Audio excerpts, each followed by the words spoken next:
네, 안녕하세요. 세무사 이선영입니다. 오늘은 증여재산 공제에 대하여 알아보겠습니다.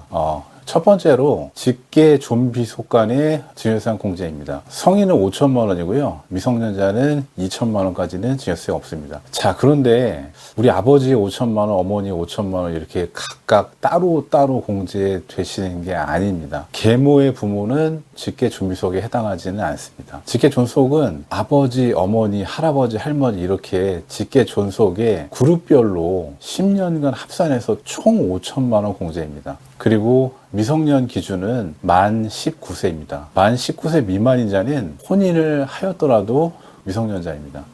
두 번째로 기타 친족으로부터 증여를 받는 경우입니다. 사촌 이내 혈족이나 삼촌 이내 인척으로부터 증여를 받는 경우에는요, 1,000만 원을 증여세 과세 가액에서 공제합니다. 예를 들어서 사망한 계모의 모친은 친족에 해당하지 않습니다. 그리고 종중과 종중원도 기타 친족에 해당하지 않습니다. 마찬가지로 친족이 아무리 많다고 하셔도 10년 동안 합산해서 합계 금액으로 1,000만 원을 공제 받으실 수가 있는 것이고요. 이모가 10명이라고 각각 다 친족 공제를 받으실 수 있는 건 아닙니다. 그리고 세 번째는 배우자로부터 증여를 받는 경우입니다. 10년 동안 합산해서 6억까지 증여재산 공제를 받으실 수가 있는데요.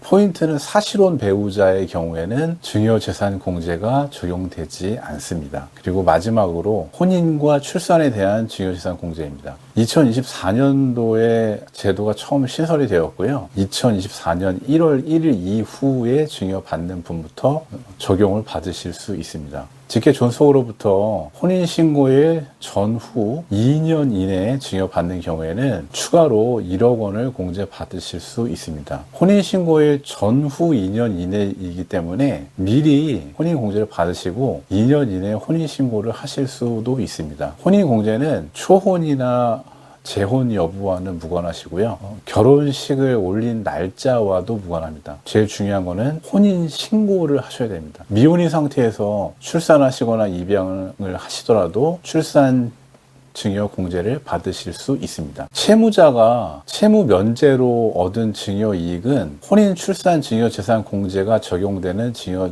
재산은 아닙니다. 채무를 면제받는 것이 아닌 현금을 증여받은 후에 채무를 상환하는 경우에는 현금을 증여받는 것에 대해서는 혼인 출산 증여 재산 공제가 적용이 가능합니다. 출산 공제도 마찬가지로 출산을 하시면 출생일로부터 2년 이내에 1억 원을 공제 받으실 수 있습니다. 여기서 헷갈리시면 안 되는 것이 있는데요. 혼인신고하고 출산까지 하면 혼인신고, 혼인공제 1억, 출산공제 1억을 합산해서 2억이 공제가 되시는 게 아니냐고 질문하신 분들이 간혹 계시는데요. 혼인공제하고 출산공제는 합산해서 한도가 1억 원입니다. 그리고 가장 중요한 부분이 있습니다. 지금까지 제가 말씀드린 이 공제들은 증여재산 공제는 수중자를 기준으로 합니다. 직계 존비속 간의 공제라든지 기타 친족 공제, 출산 증여 공제 모두 수중자가 거주자만 받으실 수가 있고요. 비거주자인 경우라면 공제를 받으실 수가 없습니다. 예를 들어서 미국에 이민 간 아들한테 현금을 증여하시는 경우에는 증여재산 공제는 없습니다.